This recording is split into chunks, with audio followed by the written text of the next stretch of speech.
Hello friends, बहुत बहुत स्वागत है आप सभी का।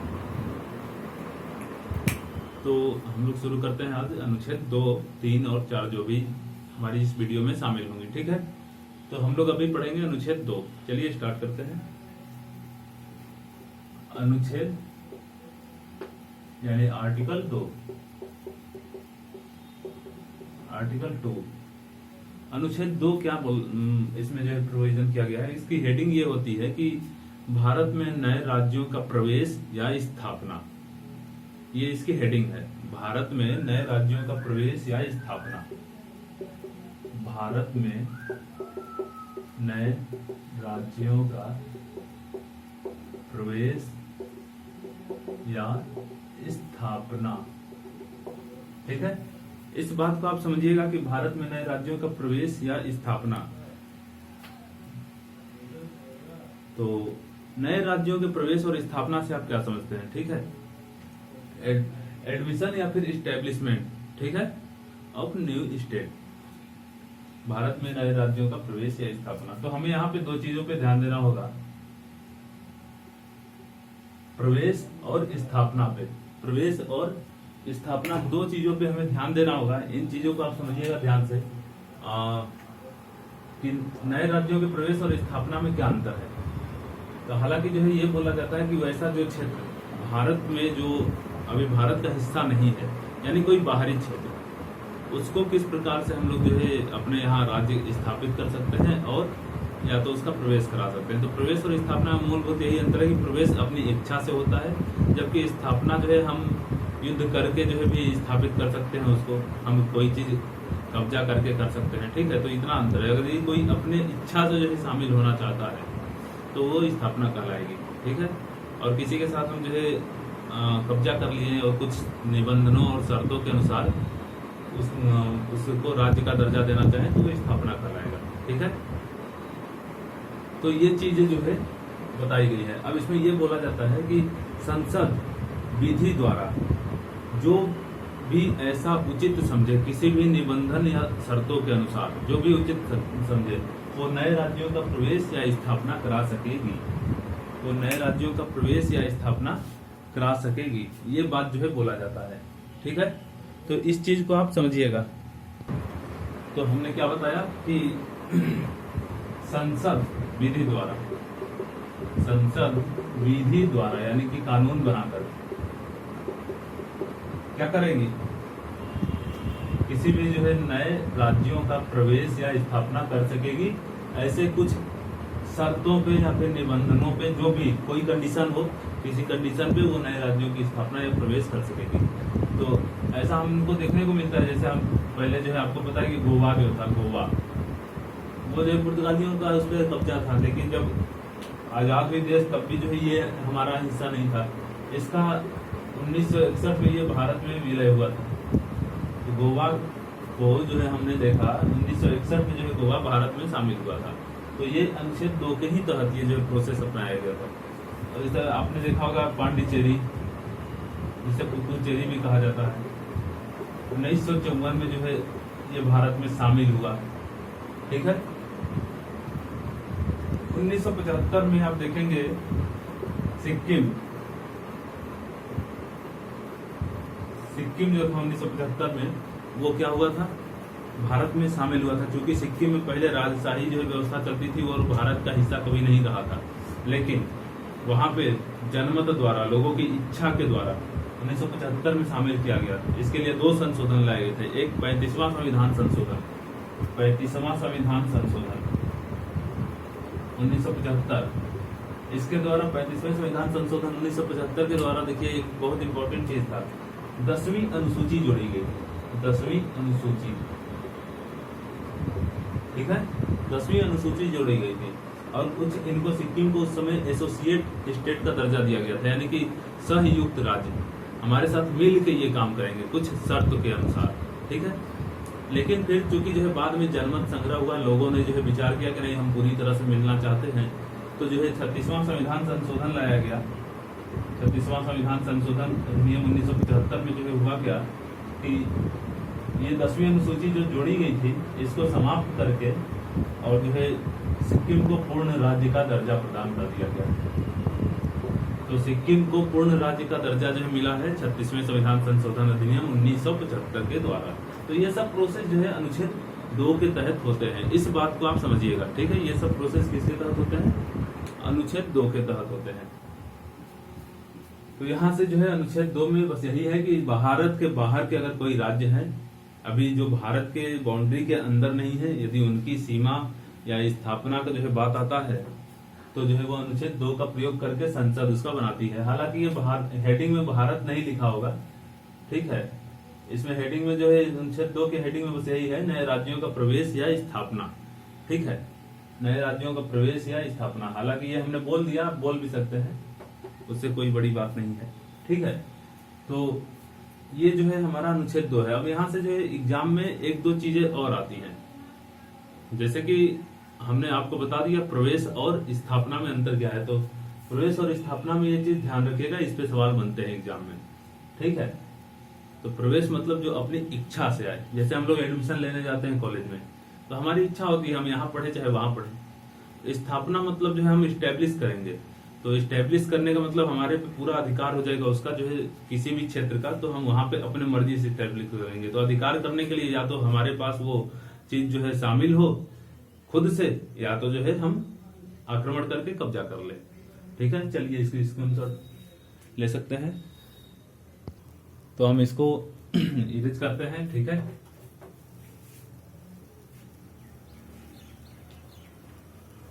अब हम लोग देखेंगे अनुच्छेद 3 आर्टिकल 3। तो आर्टिकल 3 में आपको 2-3 बातें याद रखनी होंगी आर्टिकल 3 में। वो ये कि आर्टिकल जो 3 है उसमें जो है आपका जो है 5 क्लॉज आते हैं। अनुच्छेद 3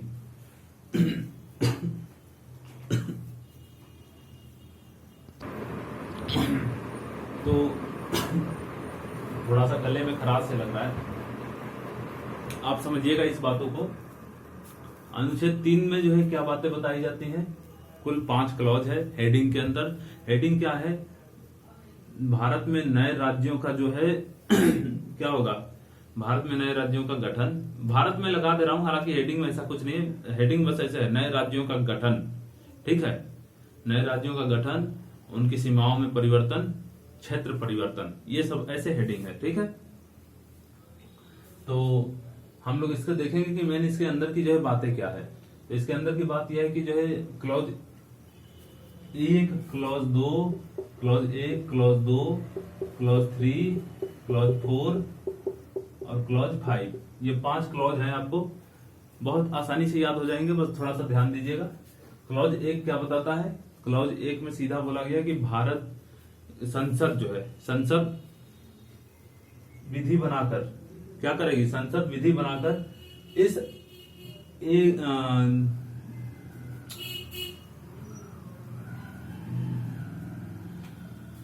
देखिए थोड़ा सा गले में प्रॉब्लम लग रहा है, इसीलिए जो है थोड़ा सा गड़बड़ी हो जा रही है। संसद विधि बनाकर किसी भी राज्य की किसी भी राज्य के क्षेत्र को अलग कर सकती है, या फिर उसकी राज्य क्षेत्र 2 या 2 से अधिक राज्य क्षेत्रों को मिला के एक राज्य क्षेत्र घोषित कर सकती है। तो ऐसे जो है बात ये सब बोले गए हैं अनुच्छेद 3 के जो है खंड 1 में। खंड 2 में क्या बोला गया है कि जो है संसद राज्य का जो है क्षेत्र बढ़ा सकती है। दूसरे वाले में बोला गया कि ये जो है राज्य क्षेत्र किसी राज्य का क्षेत्र वो बढ़ा सकती है। तीसरे में किसी का राज्य क्षेत्र घटा सकती है। चौथे में बोला गया है कि उनकी सीमाओं में परिवर्तन किया जा सकता है। और 5वें में बोला गया है कि उसके नामों में परिवर्तन, किसी भी राज्य के नाम में परिवर्तन किया जा सकता है। तो यहाँ पे क्या हो जाएगा, राज्य की क्षेत्र को घटाना या बढ़ाना, या दो या दो से अधिक राज्यों के क्षेत्रों को मिलाकर एक नया राज्य बनाना, ठीक है, ऐसे। और दूसरी में जो है क्या है, दूसरे में जो है ये है कि राज्य का क्षेत्र क्या कर सकती है, क्षेत्र बढ़ा सकती है। तीसरी में है कि क्षेत्र घटा सकती है। चौथे में क्या है? चौथे में है सीमाओं में परिवर्तन कर सकती है। सीमाओं मतलब बाउंड्री लाइन जो होती है, सीमाओं में परिवर्तन, और इसमें नाम में परिवर्तन, नाम में परिवर्तन कर सकती है। ऐसा जो है ये 5 जो है बातें बोली जाती हैं। समझ में आ रही होगी आपको, ये 5 बातें बोली जाती हैं कि पहला में क्या है? पहला में है आपका जो है, जो ये किसी राज्य क्षेत्र में उसका राज्य क्षेत्र अलग करके अथवा 2 या 2 से अधिक राज्यों को उसके राज्य क्षेत्रों को मिलाकर एक नए राज्य को बनाया जा सकता है। ठीक है, तो ऐसी बात बोली जाती है। दूसरी, आपको पता चल गई ये सब जो चीजें ली, बहुत आसान है। मतलब कहने का सीधा समझिए कि अनुच्छेद 3 जो है सीधा बताता है कि ऐसे जो कि भारत में अभी वर्तमान में जो है राज्य हैं, उनके राज्यों के सीमाओं या फिर जो है क्षेत्रों के साथ छेड़छाड़ करने का अधिकार केवल और केवल संसद को है। संसद ये काम कर सकती है, लेकिन कैसे? विधि द्वारा। अब विधि यानी कि जो है जब कानून बनता है तो आपको पता है कि एक विधेयक यानी बिल आता है, तो इसके लिए एक प्रोसीजर रहता है। ऐसा नहीं कि संसद अपने मन से कर दी, मतलब जो है बिना किसी जो है कानूनी प्रक्रिया अपनाए। तो ये हम जो है देखेंगे कि इसमें एक विधेयक आता है, विधेयक जिसे हम बिल कहते हैं। तो विधेयक कहाँ आता है? संसद में। लेकिन चूंकि इस विधेयक के आने से पहले राष्ट्रपति की पूर्ण सहमति चाहिए होती है, राष्ट्रपति की पूर्ण सहमति, राष्ट्रपति की पूर्ण सहमति चाहिए होती है, और ये किसी भी सदन में लाया जा सकता है। ठीक है, अब दूसरी बात आप समझिएगा कि ये जो राष्ट्रपति ने जो है सहमति दे दी कि ठीक है फलाना जो राज्य है उसके जो है आप क्षेत्र में परिवर्तन करिए, जो इसका हम जो है विधेयक पे अपनी स्वीकृति देते हैं। ठीक है, तो अब जब राष्ट्रपति ने स्वीकृति दे दी, सहमति अपनी दे दी, तो जो है क्या होगा कि वो बिल संसद के किसी भी सदन में लाया जाएगा। अब वो संसद में जब लाया जाएगा तो यहाँ पे जो है जितने लोग आए हुए हैं, उपस्थित हैं, उपस्थित उसके आधे से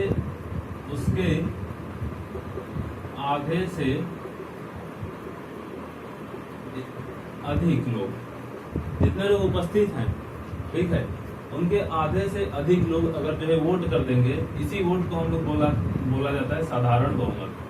साधारण बहुमत यानी सिंपल मेजोरिटी। अगर हालांकि इस अनुच्छेद 3 में साधारण बहुमत कहीं जिक्र नहीं है, इस बात को ध्यान दीजिएगा, लेकिन हम ये बता दे रहे हैं कि इसी वोट को बोला जाता है साधारण बहुमत। तो उसके आधे से अधिक जो है, जो भी लोग जो है वोटिंग कर दिए इस फेवर में, तो ये जो है चीजें क्या हो जाएंगी, ये एक विधेयक यानी कानूनी प्रक्रिया बन जाएगी, कानून बन जाएगी, और उसी दिन से जो है क्या हो जाएगा, उस राज्य क्षेत्र को अलग कर दिया जाएगा। लेकिन इस बीच एक चीज और ध्यान देना होगा कि जब विधेयक संसद में आता है तो इसमें संसद में आने से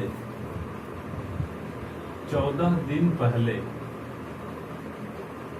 14 दिन कोई फिक्स नहीं है यहाँ पे, जनरली 14 दिन होता है, लेकिन हम यहाँ लिखना जो है सही नहीं पड़ेगा। आने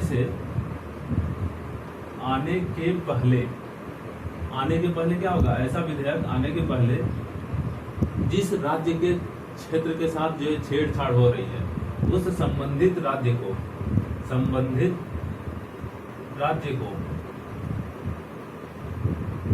राष्ट्रपति अपना उसका जो है विचार जानने के लिए भेजेंगे। वही बिल जो है उसके जो है विचारों को जानने के लिए भेजेंगे कि जो है आपके राज्य क्षेत्र से ये चीजें की जा रही हैं, इस क्षेत्र को हटाया जा रहा है या बढ़ाया जा रहा है, तो इस पे आपकी क्या सहमति है। अब वो राज्य क्षेत्र अपना जो भी सुझाव दे, ठीक है, उसको मानने के लिए संसद बाध्य नहीं होती है। ठीक, उसको मानने के लिए बाध्य नहीं होती है। हाँ, कितने दिनों में राज्य सुझाव दे सकती है, तो इसके लिए जो है एक संशोधन किया गया, 5वां संविधान संशोधन अधिनियम। 5वां संविधान संशोधन करके 5वां संविधान संशोधन अधिनियम किया गया जब ये, तो जो है इसमें बोला गया कि राष्ट्रपति को ये जो है राष्ट्रपति समय सीमा तय कर सकता है, समय सीमा तय कर सकता है, यानी राष्ट्रपति के पास यह अधिकार है, वो चाहे जितने दिन के लिए समय दे दे, जैसे ही वो समय पूरा होता है उस दिन से वो भले जो है राज्य अपनी सहमति दिया हो, अपना विचार दिया हो, न दिया हो, उससे कोई मतलब नहीं है, तब संसद में ये सब कार्रवाई शुरू हो जाएगी। तो इस चीज को समझिएगा। जैसे कि हम एक एग्जांपल से बताते हैं, आपको पता है कि 2 जून 2014 को जो है तेलंगाना राज्य बना था। तेलंगाना राज्य जब बना था तो जो है उस समय हैदराबाद आंध्र प्रदेश का हिस्सा था। तो मान लीजिए ये आंध्र प्रदेश है। सबसे पहले यहाँ पे क्या हुआ होगा, यहाँ के जो ये तेलंगाना, मान लीजिए ये तेलंगाना है, तो इस क्षेत्र को अगर हमें अलग करना है तो इस तेलंगाना को अलग करने के लिए सबसे पहले राष्ट्रपति से सहमति मिलेगी। राष्ट्रपति से सहमति लेके जो है संसद में जो है एक बिल लाया जाएगा। लेकिन इस बीच राष्ट्रपति से जब सहमति लिया जाएगा तो सहमति लेने के तुरंत बाद जो है इस संबंधित राज्य को राष्ट्रपति भेज देंगे कि ऐसा ऐसा जो है बिल संसद में आने वाला है। तो इस आंध्र प्रदेश को भेजेंगे। वो आंध्र प्रदेश के पास जब वो बिल आया तो आंध्र प्रदेश ने अपनी जो है प्रक्रिया जो भी अपनाई, उसको जो है राष्ट्रपति को बताया कि ऐसा मत करिए, उचित नहीं है, या फिर ठीक है कर सकते हैं। तो वो अपनी सुझाव देंगे राष्ट्रपति को। समय क्या होगी राष्ट्रपति खुद तय करेंगे। जब वो समय बीत जाएगी तो संसद में वो बिल रखाएगा, एक सदन उसको पास करेगा सिंपल मेजोरिटी से, यानी आधे से जितने लोग आए हैं उसके आधे से एक अधिक। फिर दूसरा सदन में जाएगा, वो लोग भी जो है इसी तरह की प्रक्रिया अपनाएंगे। और इसके बाद से क्या होगा, वो विधेयक जो है अधिनियम माना जाएगा और उस अधिनियम के तहत जो है क्या हो जाएगा, वो राज्य अपना स्थापित कर दिया जाएगा, गठन कर दिया जाएगा। तो इस चीज को आप समझ रहे होंगे, ठीक है। तो अनुच्छेद 3 इसकी व्यवस्था करता है, ठीक है। अनुच्छेद 3 इसकी व्यवस्था करता है। इस चीज को आप समझिएगा बहुत अच्छे से, ठीक है। तो इस अनुच्छेद 3 की हेडिंग क्या थी, नए राज्यों का निर्माण, नए राज्यों का निर्माण। और पिछले वाले में हेडिंग क्या था, नए राज्यों का प्रवेश या स्थापना। तो यहाँ पे जाहिर सी बात है नए राज्यों का निर्माण या वर्तमान राज्यों के क्षेत्रों या सीमाओं या नामों में परिवर्तन, ऐसे करके इसकी हेडिंग है। जिसको हम इंग्लिश में बोलें तो formation of new state and alternation of areas boundary and existing of new state, name of existing new state, ऐसे करके जो है इसका हेडिंग बनेगा। अब इसके आगे की बात जो है 2 पॉइंट है वो समझना जरूरी है आपके पॉइंट व्यू से, ठीक है। एग्जाम के पॉइंट ऑफ व्यू से जो है 2 चीजें समझना जरूरी है। वो ये कि इस अनुच्छेद 3 से हमने देखा है बहुत सारे राज्य गठित किए गए हैं, ठीक है। बहुत सारे राज्यों का गठन हुआ है। तो हम लोग वो देखेंगे अभी कि कौन कौन से राज्य कब कब जो है अस्तित्व में आए हैं। और दूसरी बात, यहाँ से 1-2 वर्ड पे जो है काम बहुत अच्छा जो है करना होता है, उस पे जो है सवाल बनते हैं। जैसे कि बोला जाता है कि अमेरिका अविभाजित राज्यों का अविभाजित संघ है या फिर विभाजित राज्यों का विभाजित संघ है, ऐसे ऐसे करके एक सवाल बनते हैं। तो उसको हम लोग देखते हैं, ठीक है।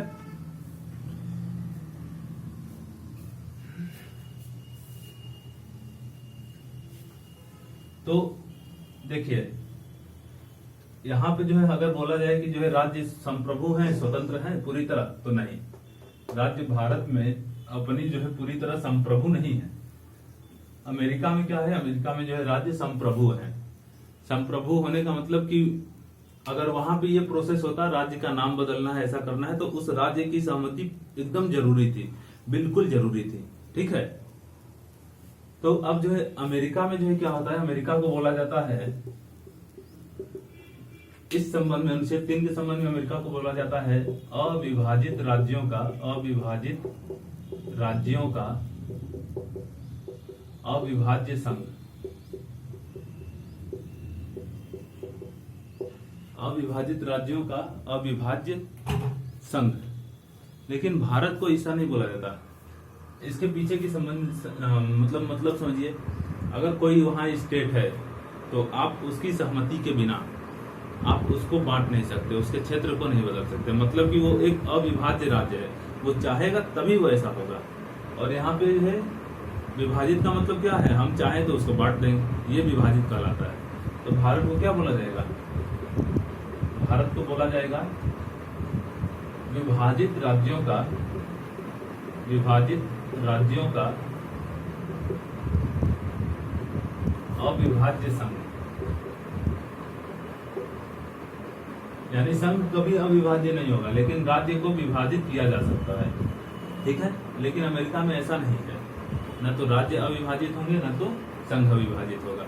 अगर होगा राज्य विभाजित तो जो है क्या होगा, उसकी सहमति से होगा। इसीलिए आप देखते हैं कि अमेरिका में जो है बहुत समय से जो है 50 स्टेट वहां पे आपको देखने को मिलते हैं। तो ये सारी चीजें हैं अनुच्छेद 3 के अंतर्गत। अब हम लोग देखते हैं कि कब जो है कौन से हमारे पास जो है राज्य गठित किए गए हैं। ठीक है, तो इसको देखना जरूरी है, क्योंकि पूछ देता है कि गोवा कब बना। ठीक है, जैसे बोल देता है कि जो है सिक्किम कब आया, या फिर मणिपुर, नागालैंड कब जो है इनका गठन हुआ था। तो समय तो ज्यादा हो गया, राज्यों के गठन को लेके जो है हमारा एक वीडियो बन जाएगा उसी पे, क्योंकि आपको पता है इसके धर समिति बनी थी, फजल अली आयोग लास्ट में बना था, उससे पहले जेवीपी समिति बनी थी। इन सबों ने कैसा रिकमेंडेशन दिया था कि किस प्रकार से राज्यों का गठन किया जाए, किस आधार पे। तो ये सब सारी चीजें बहुत इंपॉर्टेंट है, समझना होगा। चलिए हम लोग उसको जो है बात करेंगे अगले वीडियो में। तब तक से यहाँ पे थोड़ा इस वीडियो में गड़बड़ी हो गई है, कुछ पॉइंट, उसके लिए सॉरी। तो इस चीजों को आप समझिएगा, ठीक है। Thank you.